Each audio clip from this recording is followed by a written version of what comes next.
PHDE 144 chapter number 14 या chapter number 14 रहेगा। ठीक है, इससे पहले मैंने इसके जो 1 से लेकर 13 चैप्टर हैं उसका मैंने वीडियो बना दिया है, आप उसे जा कर के देख सकते हैं। ठीक है, तो है ईदगाह कहानी का वाचन और व्याख्या कीजिए। इसमें हमारा इम्पोर्टेंट क्या रहेगा, कहानी का सार। कहानी का सार आपसे पूछा जा सकता है कि भाई ईदगाह कहानी का सार बताओ या ईदगाह कहानी को संक्षिप्त में लिखिए, इस टाइप से आपसे क्वेश्चन आ सकता है। दूसरा जो इसमें क्वेश्चन बनेगा 14.5 जो आपका रहेगा, इसमें देखिएगा कहानी की संदर्भ सहित व्याख्या। ये इंपॉर्टेंट है क्योंकि भाई संदर्भ सहित व्याख्या अगर मान लो बाई चांस अगर आप एग्जाम देने जा रहे हैं तो पहला जो आपका क्वेश्चन होगा वो संदर्भ सहित व्याख्या ही आएगा। ठीक है, और इसमें आना ही संदर्भ सहित व्याख्या है। ठीक है, वो कहानी का सार आएगा। ठीक है, तो चैप्टर नंबर 14 देखो, और चैप्टर नंबर 15 इसी से रिलेटेड है। चैप्टर नंबर 15 भी रहेगा, वो ईदगाह कहानी के बारे में इसी से साथ में है। तो दो दो चैप्टर यहाँ पर आपको रहते हैं, साथ में वो पढ़ना रहता है। तो अगर आप दोनों चैप्टर एक साथ पढ़ें ना तो आपको ज़्यादा और ज़्यादा बेहतर समझ में आएगा। तो चलिए हम देख लेते हैं एक कहानी का सार क्या है। ठीक है, उसकी इसकी संदर्भ सहित व्याख्या यानी 14.3 और 14.5। ठीक है, तो कहानी यहाँ से स्टार्ट हो चुकी है। ठीक है, आप इसको देख सकते हैं, ईदगाह। ठीक है, यहाँ पर देखिएगा, चलिए कहानी का सार में आ जाइए। ठीक है, ईदगाह हर जगह इसमें जो क्वेश्चन बनेगा ईदगाह कहानी का बताइए सार। ठीक है, यहाँ पर देखिएगा 14.3 कहानी का सार। ठीक है, यहाँ पर दिया गया है कहानी का सार। देखिएगा, ईदगाह एक साधारण बच्चे की कहानी है। कह रहे हैं भाई जो ईदगाह है, जो कहानी है प्रेमचंद की, क्या है, एक साधारण बच्चे की कहानी, यानी एक सिंपल बच्चा है, साधारण बच्चा है, उसकी कहानी है, ये उसकी स्टोरी है, जिसके माता पिता का निधन हो चुका है। ठीक है, यानी उसकी माता पिता जो हैं उसका निधन हो गया है। उसकी बूढ़ी दादी किसी तरह उसे पाल रही है। ठीक है, छोटी क्लासों में आपने पढ़ा होगा इस कहानी को। ठीक है, उसकी जो बूढ़ी दादी होती है, यानी एक बच्चा है छोटा सा, माता पिता है ना, उसकी दादी उसको पालती है। आसपास के घरों का छोटा मोटा काम करके थोड़े से पैसे मिलते हैं, उसी से अमीना अमीना अमीना उसकी दादी है, अमीना घर का खर्च चलाती है। यानी कह सकते हो कि एक बच्चा है जिसके माता पिता का देहांत हो चुका है, उसके माता पिता है नहीं, लेकिन उसकी जो दादी है वो घरों में छोटा मोटा काम करके कुछ पैसे इकट्ठा करके क्या करती है, घर का खर्च चलाती है। अमीना यानी उसकी दादी ने उसको क्या कर रखा है, पाल रखा है। ठीक है, उसको पाला है। ऐसे में रमजान का समापन ईद पर आ गई, यानी कह सकते हैं कि रमजान धीरे धीरे ख़त्म हो गया है, अब ईद आ गई है। त्यौहार का दस्तूर है घर में मिठाई बने और त्यौहार का उल्लास मनाया जाए। यानी कह सकते हो भाई कि रोज़े ख़त्म हो चुके हैं, अब ईद ईद आ गई है और त्योहारों का ये दस्तूर होता है कि भैया घर में मिठाई बने और उल्लास से जो त्यौहार है मनाया जाए। अमीना किसी तरह बचाए हुए पैसे में 3 पैसे हामिद को देती है। हामिद उस बच्चे का नाम है। ठीक है, जिस जो माता पिता है ना, जिसकी दादी है मीना। ठीक है, हामिद को क्या करती है, उसकी दादी 3 पैसे देती है। ठीक है, उसने बड़ी मुश्किल से 3 पैसे देती है और कांपते हुए हृदय से शहर जाने की अनुमति देती है। यानी उस बच्चे हामिद को बोलती है कि जा बेटा तू मार्केट चला जा, बाजार चला जा, मेला चला जा, जान देता है इसमें मेला ही है। ठीक, वो मेला जाता है, मेला चला जा, जा घूम आ। उसे 3 पैसे देती हैं। ईदगाह शहर में है जहाँ ईद की नमाज होती है। यानी ईदगाह का मतलब होता है जहाँ पर नमाज पढ़ी जाती है। देखो मस्जिद में भी नमाज पढ़ी जाती है, लेकिन ईदगाह जो होती है ज़्यादातर नमाज पढ़ने के लिए होती है। यानी ईदगाह चला जा जहाँ पर ईद की नमाज होती है। गांव के सभी बच्चे भारी उत्साह है और सब लोग जुलूस की शक्ल में ईदगाह जाने की तैयारी से निकलते हैं। यानी ईदगाह जाने के लिए सब जुलूस में जा रहे हैं क्योंकि वो दिन ईद का दिन है, क्योंकि वहाँ पर मेला भी लगता है। ठीक है, तो निकलने हैं। नमाज की बाद सब रोज़ा खोलने के लिए खाने पीने के सामान तलाशते हैं। यानी कह सकते हो कि ईदगाह में सब लोग गए हैं, भाई घर के सब लोग गए हैं, गाँव के उसके जो हामिद जो बच्चा है उसके दोस्त साथी सब गए हैं, ईदगाह गए हैं। ईदगाह में सभी ने क्या किया, नमाज को अदा किया और नमाज को अदा करने के बाद भाई सब लोग खाने के लिए क्या कुछ खाने पीने के लिए सामान तलाश रहे हैं। अपनी रुचि व हैसियत के अनुसार खाते पीते हैं। भाई जिसके पास जैसा पैसा है, अगर अमीर आदमी तो अच्छा कुछ भोजन खा रहा है, जिसके पास जैसा पैसा है, जिसकी जैसी हैसियत है, ईदगाह में नमाज अदा करने के बाद वैसा ही लोग वो खान पी रहे हैं। हामिद की टोली के सारे बच्चे कुछ ना कुछ खाते हैं, लेकिन हामिद अपने पर काबू रखते हैं। देखो यानी हामिद जो बच्चा है वह कुछ भी नहीं खाता बल्कि अपने पर काबू रखता है। फिर सब बच्चे खिलौने खरीदते, यानी सब बच्चे क्या करते हैं, खिलौने खरीदते रहते हैं। लेकिन हामिद आगे बढ़ता है। ठीक है, हामिद क्या करता है, आगे बढ़ता है। उसे एक दुकान पर चिमटा दिखाई देता है, यानी वहीं पर क्या होता है भैया, चिमटा बिक रहा था एक दुकान पर। ठीक है, और वह 6 पैसे का चिमटा मोल भाव करके 3 पैसे में ले लेते हैं। यानी एक दुकान पर जाता है जहाँ पर 6 पैसे का, यानी 6 पैसे का चिमटा मिल रहा था, लेकिन उसके पास तो 3 पैसे थे। लेकिन वो क्या किया, थोड़ा मोल भाव किया, 6 पैसे का चिमटा हामिद 3 पैसे में ले लेता है। अब उसके दोस्त इस चिमटे को देखकर उसकी हंसी उड़ाते हैं, लेकिन वह धैर्यपूर्ण अपने चिमटे की तुलना उनके खिलौने से करता है। यानी जो उसके जो दोस्त हैं, जो फ्रेंड है भैया, वो एक मान लो कि बच्चा है, मेले में गया है और वह चिमटा खरीद करके लाता है, तो उसके जो दोस्त हैं क्या करते हैं कि उसकी हंसी उड़ाते हैं कि, लेकिन वह क्या करता है, उस चिमटे का बराबरी उनके खिलौने से करता है। ठीक है, खिलौने से कर जवाब देता। आखिर सब बच्चे घर पर लौटते हैं तो सबके मिट्टी की खिलौने खेल कूद में ही मिट्टी में मिल जाती है। यानी खिलौना तो रहता भाई मिट्टी का था, थोड़े दिन खेलने के बाद मिट्टी मिल जाता है। और उधर जब बूढ़ी दादी को वह चिमटा देता है तो दादी चकित हो जाती है। यानी जब हामिद जो बच्चा है, जब वह भाई कह सकते हो कि ईद के मेले में से जब वह चिमटा लेकर के आया था, ठीक है, ईदगाह से, ठीक है, तो दादी जब चिमटा देता है हामिद, तो दादी तो भैया चौंक जाती है और उसकी आंखों से आंसू बह निकलते हैं। यानी उसकी दादी से आंखों से आंसू बह निकलते हैं। प्रेमचंद लिखते हैं, बच्चे हामिद ने बूढ़ी दादी का पार्ट खोल दिया। बुढ़िया अमीना बालिका अमीना बन गई। यानी बुढ़िया अमीना क्या करे है भैया, बालिका अमीना बन गई है। वह रोने लगी है, दामन फैलाकर हामिद को दुआएं देती है कि आंसू की बड़ी बड़ी बूंदें गिरती। यानी कह सकते हैं उसकी दादी जो है, जब हामिद जो बच्चा है दादी के लिए चिमटा लेकर के आया है, जो उसके मेले में खेलने के लिए और कुछ खाने पीने के लिए दिए थे, उससे वो चिमटा लाया। इससे दादी गदगद हो जाती है, उसकी दादी भावुक हो जाती है और वह रोने लग जाती भैया, बड़ी बड़ी आंसुएं गिराती है। हामिद इसका रहस्य क्या समझता है, हामिद छोटा बच्चा भैया क्या समझे दादी क्यों रोने। असल में यही कहानी का रहस्य है, और वह यह कि गरीबी और लाचारी किस तरह एक छोटे बच्चे को समय से पहले परिपक्व बना देती है। यानी कहते हैं गरीबी और लाचारी एक ऐसी चीज़ है जो छोटे से बच्चे को समय से पहले क्या परिपक्व बना दे रही, बड़ा बना दे रही। भाई छोटे बच्चे हामिद को उसकी दादी ने क्या बोला था, जाना भैया ईदगाह जाना, ठीक है, वहाँ पर कुछ खा पी लेना, कुछ खिलौने ले लेना। इसके लिए बड़ी मुश्किल से दादी ने 3 पैसे दिए।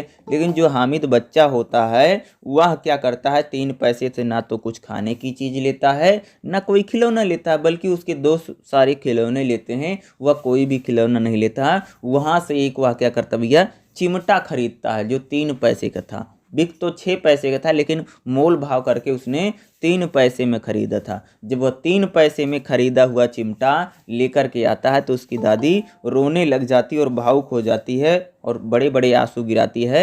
उसको लगता है कि भाई कितना ये सिंसियर बच्चा, कितना समझदार हो गया है, और इस छोटी सी उम्र में दादी सोचती है कितना ये समझदार हो गया कि उसको खिलौने लेकर के आने चाहिए थे, कुछ खा पी लेता, लेकिन वह उनके लिए चिमटा लेकर के आया है।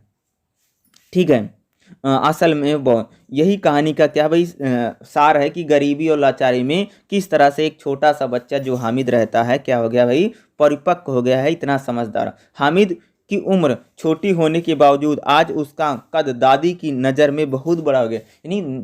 यानी उसकी जो दादी है अमीना, उसकी नज़र में अगर हम देखें तो हामिद का जो कद है वो बहुत बड़ा हो गया है, क्योंकि वो उसके लिए जो चिमटा लाया है उसके हिसाब से आप कह सकते हैं कि कितना समझदार है उसको। और वह उसका त्याग और प्रेम देखकर अमीना भाव विह्वल हो गई। यानी कह सकते हैं उसका जो त्याग है, जिस प्रकार से उसने त्याग किया है, उसका देख करके भाव विह्वल हो गई। आप एक बालिका के समान महसूस, यानी अब वह एक बालिका यानी एक बच्ची के समान महसूस करने। देखो हामिद का ये बताया गया भाई कि हामिद जो बच्चा है, उसकी दादी जो रोटी बनाती थी तो उसके हाथ जल जाते थे। यानी घर में क्या भैया, चिमटा नहीं था, ठीक है, तो दादी खाना बनाती थी तो उसके हाथ जलते थे। और उसने जो 3 पैसे इकट्ठा करके हामिद को दिए थे, तो हामिद क्या करता है, वही चिमटा लेकर के आता है और बोलता है कि दादी आज से आपके हाथ नहीं जलेंगे, ठीक है। यही सारी बातें इसमें इस कहानी में की गई, इस स्टोरी में की गई।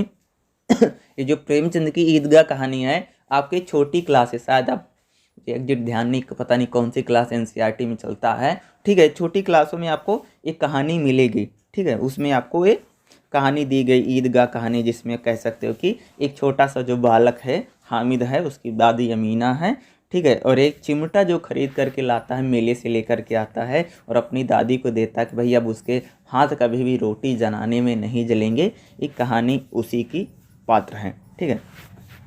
अब इसमें आप देखिएगा नेक्स्ट हमारा जो पॉइंट रहेगा 14.4 में क्या दिया गया है, इसका सारांश दिया गया। देखिएगा, ईदगाह कहानी सन 1933 में चांद पत्रिका में प्रकाशित हुई थी। यानी जो ईदगाह कहानी है प्रेमचंद की ना, एक 1933 में एक पत्रिका निकली थी जिसका नाम था चांद, जैसे मैगजीन होती उसी टाइप की निकली थी, ठीक है, ठीक है, चांद पत्रिका में छपी थी। यह कहानी बूढ़ी दादी अमीना और उसके पोते हामिद के, यानी ये जो पूरी स्टोरी है, एक बूढ़ी दादी हैं जिनका नाम अमीना है, ठीक है, और उनका पोता है हामिद, उनकी कहानी है। यह बाल मनोविज्ञान की कहानी है, यानी कह सकते हैं एक बच्चे की कहानी है। एक बच्चे का मन कितना परिपक्व है, एक बच्चे पर कहानी है। निर्धनता में भी एक बच्चे के त्याग, यानी गरीबी में भी एक बच्चे ने किस प्रकार से त्याग और प्रेम के विषय पर आधारित है। इस कहानी में भावग्रस्त परिवार के चित्रों को, यानी कह सकते हैं कि इस कहानी में अगर आप देखोगे तो एक गरीब परिवार में किस प्रकार से भाव हैं, किस प्रकार से विचार हैं, उसको यह कहानी बताती है। प्रेमचंद मनुष्य के मन में गहराइयों को सूक्ष्म अंकित करने वाले अद्भुत कथा, यानी कह सकते हैं कि अगर मैं प्रेमचंद की बात करूं तो जो सूक्ष्मता है, यानी छोटी चीज़ों को भी प्रेमचंद अनुभव कर लेते हैं।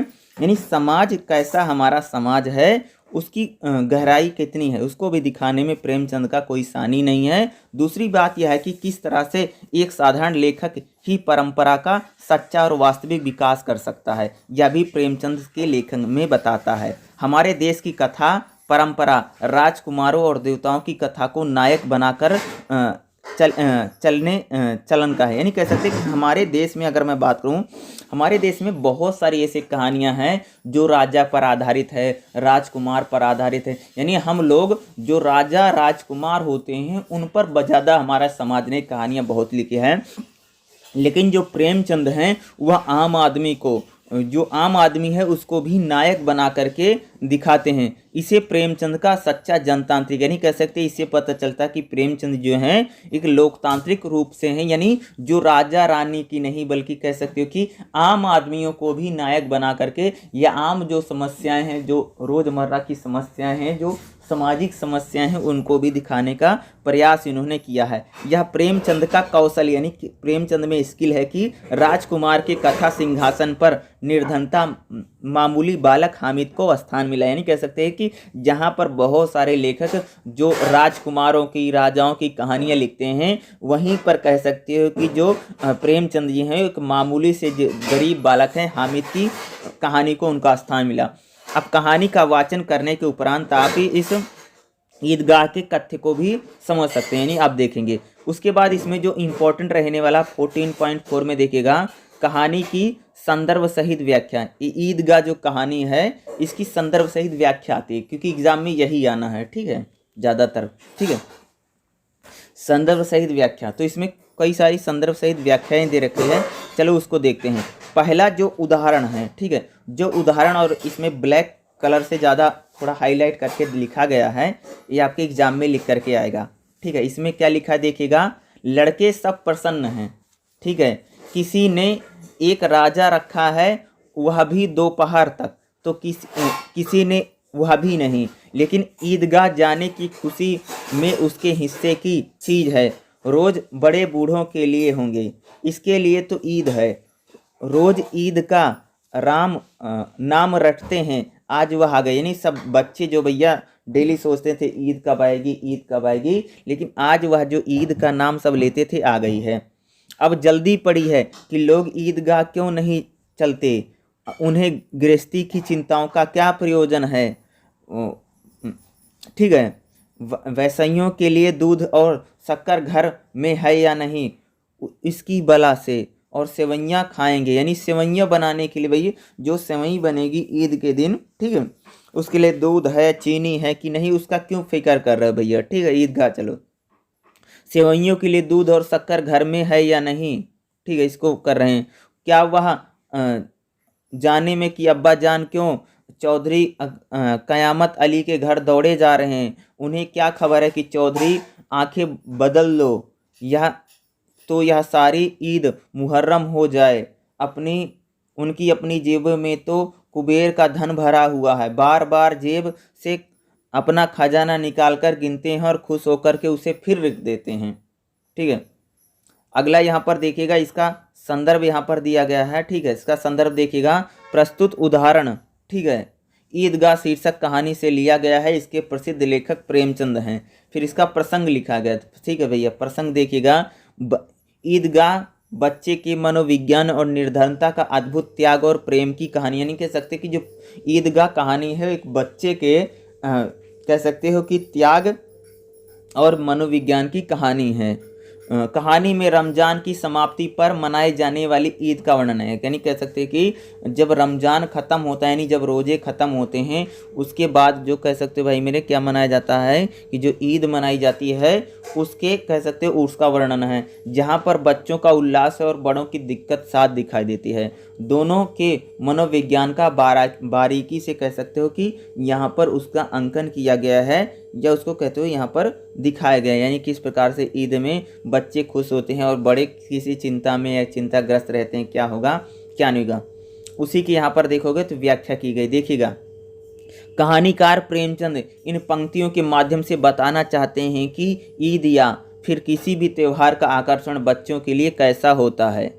उन्हें इस बहाने नए कपड़े पहनने, सजने संवरने और नई जगह देखने का अवसर मिलता है। भाई ईद का जो दिन होता है, नया नया दिन होता है, तो बच्चे कपड़े नए नए पहनते हैं, सजने संवरने का दिन है, जो उनके लिए बहुत दुर्लभ है। लेकिन आर्थिक अभावग्रस्त बड़ों के लिए त्यौहार परेशानी लाता है। नहीं कह सकते जो बड़े लोग होते हैं, माँ बाप हैं, उनके लिए तो भैया पैसे लगते हो तो इसलिए परेशानी है। सेवइयाँ बनाने के लिए साधन जुटाना भी उनके लिए मुश्किल हो जाता है। नहीं कह सकते ईद में जो सेवइयाँ बनती हैं उनके लिए, जो बड़े हैं उनके लिए सामान जुटाना सेवई का उसका भी मुश्किल हो रहा है उनके।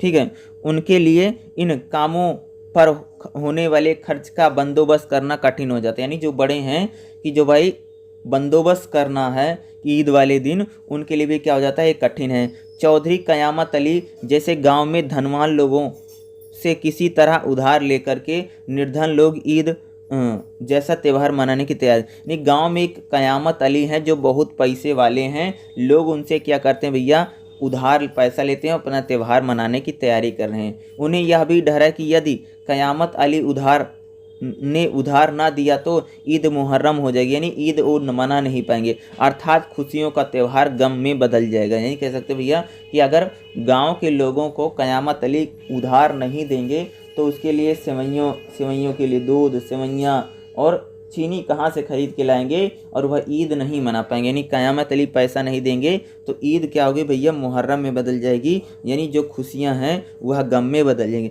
दूसरी तरफ बच्चों के घर की आर्थिक स्थिति से कोई सरोकार नहीं है। बच्चे होते, बच्चों से थोड़ी पता है, बच्चा तो भाई खुश रहेगा, त्यौहार है, उसको क्या पता क्या समस्या नहीं हो, तो खेलेगा। इस त्यौहार के निर्मित जो जेब खर्च मिला है वह ऐसे खुश हैं जानो मानो उन्हें कुबेर का खजाना। नहीं, बच्चों को त्योहारों पर जो थोड़ा बहुत पैसा मिल जाता है, बच्चे उससे इतना खुश होते हैं मानो जैसे कि उनको कुबेर का खजाना मिल गया है। इस प्रकार से इसकी भाई व्याख्या की गई। फिर उसको देखोगे तो इसका विशेष है, इस उदाहरण से ईद जैसा पावन त्यौहार का इसमें चित्रण किया गया है। दूसरा, मामूली लोगों की रोजमर्रा, यानी कह सकते जो रोजमर्रा की चिंताएं होती उसको बताई गई है। लेखक की भाषा संदर्भ के अनुकूल प्रभावान है। शैली वर्णात्मक है, यानी इस प्रकार से इसका विशेष लिखा गया। तो आपके इसमें प्रसंग, ठीक है, व्याख्या और फिर उसका विशेष आपको इस प्रकार से आपको एग्जाम में ये सारी चीज़ें आपको लिखनी पड़ेंगी, ठीक है। संदर्भ सहित व्याख्या आएगी जरूर, ठीक है। दूसरा इसमें उदाहरण देखिएगा, इतना जो ब्लैक कलर का एग्जाम में लिखा आएगा, फिर इसकी आपको प्रसंग, इसकी व्याख्या और इसका विशेष लिखना पड़ेगा। देखो दूसरा उदाहरण क्या है, बुढ़िया का क्रोध तुरंत स्नेह में बदल गया और स्नेह में वह भी नहीं जो प्रलभ में होता है, वह अपनी सारी कसक शब्दों में बिखेर देता है। या वह मूक स्नेह था, खूब ठोस रस और स्वाद से भरा हुआ। बच्चे में कितना त्याग और कितना सद्भाव और कितना विवेक है। दूसरों को खिलौने लेते और मिठाई खाते देखकर इसका मन कितना ललचाया होगा। इतनी जब्त इससे हुआ कैसे, वह भी इसे अपनी बुढ़िया दादी की याद बनी रही। अमीना का मन गदगद हो गया, यानी जब वो चिमटा खरीद कर के लाता, हमीद लाता है, तब उसकी दादी के मन में इस प्रकार के भैया विचार आ रहे हैं। फिर इसकी क्या करनी है, इसकी संदर्भ देखो, यहाँ पर संदर्भ लिखा गया है, ठीक है। प्रस्तुत उदाहरण ईदगाह कहानी शीर्षक से लिया गया है, इसके लेखक प्रेमचंद। फिर इसका प्रसंग लिखा गया, देखिएगा। बूढ़ी दादी अमीना ने पोते हामिद को ईदगाह जाने की अनुमति दे दी, यानी उसकी जो दादी है, उसकी दादी ने क्या, ईदगाह जाने की उसको तैयारी दे दी, अनुमति दे दी है। और मेले में खर्च करने के लिए, यानी उसकी दादी ने उसको 3 पैसे भी दिए हैं, लेकिन वह इन पैसों के लिए एक चिमटा खरीद लाया है, ठीक है। अब इसकी हमें व्याख्या करनी है, तो व्याख्या किस प्रकार से की गई देखिएगा। प्रेमचंद यहाँ बूढ़ी दादी की प्रतिक्रिया का चित्रण कर रहे हैं, यानी जो प्रेमचंद है, चिमटा जब हामिद दादी को देता है तो दादी चिमटा देख करके क्या प्रतिक्रिया करती हैं, कैसे रिएक्ट करती हैं, उसके बारे में यहाँ पर बताया गया है, ठीक है। जो हामिद के चिमटा लेने से चकित हो गई हैं। पहले उसे इस बात का क्रोध आता है कि बच्चा दिन भर से भूखा है और मेले में जाकर भी उसने ऊपर से एक पैसा खर्च नहीं किया। जब हामिद उसे बताता है कि उसने चिमटा खरीदा है कि रोटी बनाते हुए उसकी उंगलियां जल रही थी, तो यह जानकर वह द्रवित हो उठती हैं। उसका क्रोध मानो तुरंत स्नेह में बदल गया, यानी प्यार मोहब्बत में बदल गया। यानी उसको लगता कि भाई मेले में गया तो खाया नहीं पिया, दिन भर ऐसे घूम रहा था, लेकिन जब वो बताता है कि दादी मैंने आपके लिए चिमटा लाया क्योंकि आपकी रोटी बनाते समय उंगलियां जल रही, तो दादी खुश हो जाती, यानी उनका जो गुस्सा था वो स्नेह में बदल गया, प्यार में। उनके मन में विचार आता है, बच्चे ने दूसरे बच्चों को भैया खाते पीते देखा होगा, लेकिन फिर भी हामिद ने खुद पर कंट्रोल किया, नियंत्रण किया। वह गदगद हो उठती हैं और उसके हृदय में अपने पोते का आशीष भर उठता है, ठीक है। फिर इसका आप देखोगे यहाँ पर आपका विशेष दिया गया है, दादी और पोते के स्नेह संबंध को, यानी कह सकते हैं दादी और पोते में किस प्रकार का चित्रण है, उसको किया गया। स्नेह ममता का चित्रण है, दादी के भावों की हार्दिक अभिव्यक्ति है, भाषा विषयानुकूल और सरल सरस है, और शैली जो है विचारात्मक, यानी विचारात्मक शैली का यहाँ पर यूज किया है। विशेष में आपको लिखना पड़ेगा। इस प्रकार से आपकी संदर्भ सहित व्याख्या एग्जाम में आपको आने वाली है। यहाँ पर तीसरा भी उदाहरण दिया गया है, देखिएगा। और अब एक बड़ी विचित्र बात हुई, हामिद के इस चिमटे से भी विचित्र। बच्चे हामिद ने बूढ़े हामिद का पाठ खोला था। बुढ़िया अमीना बालिका अमीना बन गई। वह रोने लगी, दामन फैलाकर के हामिद को दुआएं देती जाती थी और आंसू की बड़ी बड़ी बूंदें गिरती जाती थी। हामिद उसका रहस्य क्या था समझता, यानी इस प्रकार से जब उसकी दादी रोने लग जाती जब वो लेकर के आता है। फिर यहाँ पर देखोगे इसका आपको यहाँ पर संदर्भ दिया गया है, ठीक है, और इसकी यहाँ पर आपको व्याख्या की है। संदर्भ में क्या दिया गया है देखिएगा, 1 मिनट। प्रस्तुत उदाहरण ईदगाह शीर्षक कहानी से लिया गया है। इसको हर चीज़ में जब आपको संदर्भ या प्रसंग लिखना पड़ेगा, इसी टाइप से आपको लिखना पड़ेगा, ठीक है। इसके लेखक प्रेमचंद है। बूढ़ी अमीना दादी के पोते हामिद को ईदगाह जाने की अनुमति दी है और मेले में खर्च करने के लिए जो पैसे दिए थे उन पैसे से वह एक चिमटा खरीद लाया है। वो हामिद, भाई दादी ने उसको 3 पैसे दिए थे कि भाई कुछ खा पी लेना, लेकिन वह क्या करता है, चिमटा खरीद कर गया। चिमटा देखकर दादी पहले क्रोधित होती है, फिर वास्तव में समझकर, यानी उसकी वास्तविकता समझकर एक किस प्रकार से लाया है, वह क्या खुश हो जाती है या द्रवित हो जाती है, या उसके मन में कई सारे विचार आ जाते हैं। फिर इसकी देखोगे यहाँ पर व्याख्या की गई है।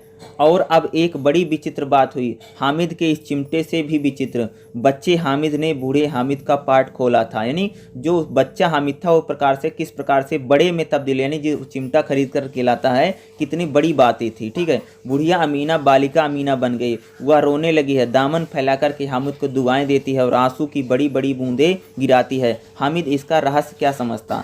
जब हामिद के हाथ में दादी का चिमटा देखा तो पहले क्रोध आया कि बच्चा भूखा है, लेकिन वस्तु स्थिति समझकर वह द्रवित हो उठती है।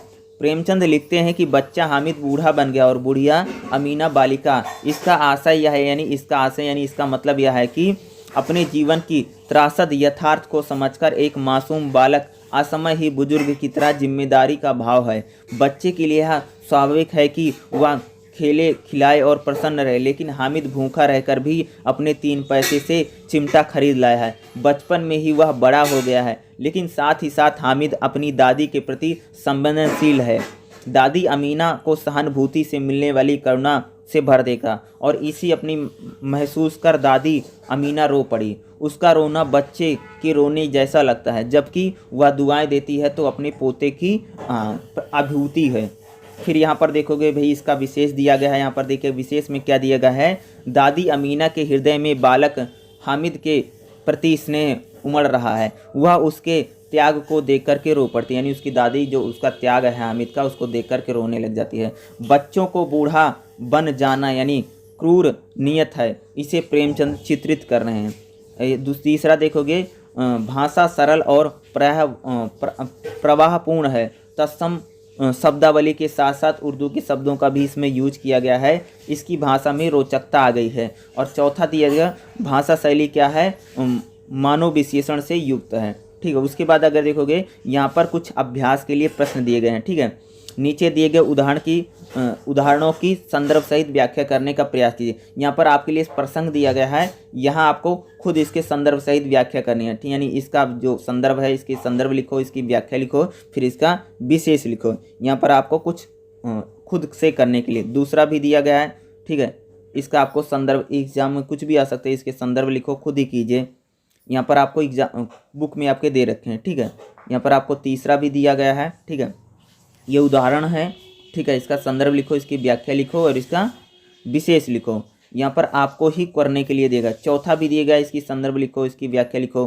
ठीक है, यहाँ पर जितने दिए गए हैं इनको कर लेना, क्योंकि इसी में से पांचवा भी दिया गया है, क्योंकि इसी में से आपसे एग्जाम में भी भैया कोई सा रिपीट हो सकता है, आपसे पूछा जा सकता है। इसका संदर्भ, इसकी व्याख्या और इसका विशेष लिखने के लिए आ सकता है। छठा भी दिया गया है, इसकी संदर्भ सहित व्याख्या, इसकी संदर्भ लिखो। ठीक है, इसका संदर्भ लिखो, व्याख्या लिखो और विशेष लिखो। ठीक है, ये करने के लिए आपसे एग्जाम में आ सकता है। फिर यहाँ पर देखोगे 14.5 में क्या है, बोध प्रश्न और अभ्यास के कुछ प्रश्न दिए गए हैं। और इसी के साथ अगर आप देखोगे तो ये चैप्टर नंबर 14 जो है ये समाप्त हो गया है। चैप्टर नंबर 14 में इसमें जितना था, इसमें सिर्फ यही है आपसे जो एग्जाम में पूछा जाएगा वो इसका शॉर्ट स्टोरी पूछी जाएगी, जो ईदगाह कहानी है भाई इसको शॉर्ट में बताओ, इसको शॉर्ट में लिखने के लिए ये चीज़ें आती हैं। दूसरा इसमें मोस्ट इम्पॉर्टेंट आना है वही क्या बोलते हैं, संदर्भ सहित व्याख्यान। ठीक है, तो संदर्भ सहित व्याख्या आपको 100% जरूर पूछा जाएगा, तो उसकी आप जरूर तैयारी करके जाना। इसमें बहुत सारे तो संदर्भ सहित व्याख्या आपको लिखना कैसे है ये तो पूरी तरीके से इसमें लिख करके बताया गया है, आप उसको जरूर ध्यान दीजिएगा। और इसमें कुछ एक्सरसाइज के रूप में भी संदर्भ सहित व्याख्या दी गई है, आप उसको भी रिवीजन करके जरूर जाइएगा। तो इसमें जितना था चैप्टर नंबर 14 में, चैप्टर नंबर 15 जो है, चैप्टर नंबर 14 तो बता दिया, चैप्टर नंबर 15 भी इसी से रिलेटेड है। ठीक है, सबसे पहले चैप्टर नंबर 14 पढ़ो या उसकी चैप्टर नंबर 14 के वीडियो देखोगे, फिर उसके बाद चैप्टर नंबर 15 की वीडियो देखना, तो आपको ना ये सारी चीज़ें ना अच्छे से समझ में आ जाएंगी। चैप्टर नंबर 14 और चैप्टर नंबर 15 दोनों एक ही है, तो दोनों वीडियो को अगर आप साथ में देखेंगे तो आपके लिए ज़्यादा समझ पाएंगे और आप एग्ज़ाम में इस चीज़ को अच्छे से आप ज़्यादा लिख पाएंगे या ज़्यादा बेहतर आपके एग्ज़ाम में जाएगा, क्योंकि दोनों को देखना साथ में ज़रूरी है। तो चलिएगा, अब हमारा जो नेक्स्ट चैप्टर रहेगा चैप्टर नंबर 15, वो भी मैं आपको बता देता हूँ। चैप्टर नंबर 15 में ऐसी क्या क्या चीज़ें हैं जो आपके लिए इम्पोर्टेंट हो सकती हैं। ठीक है।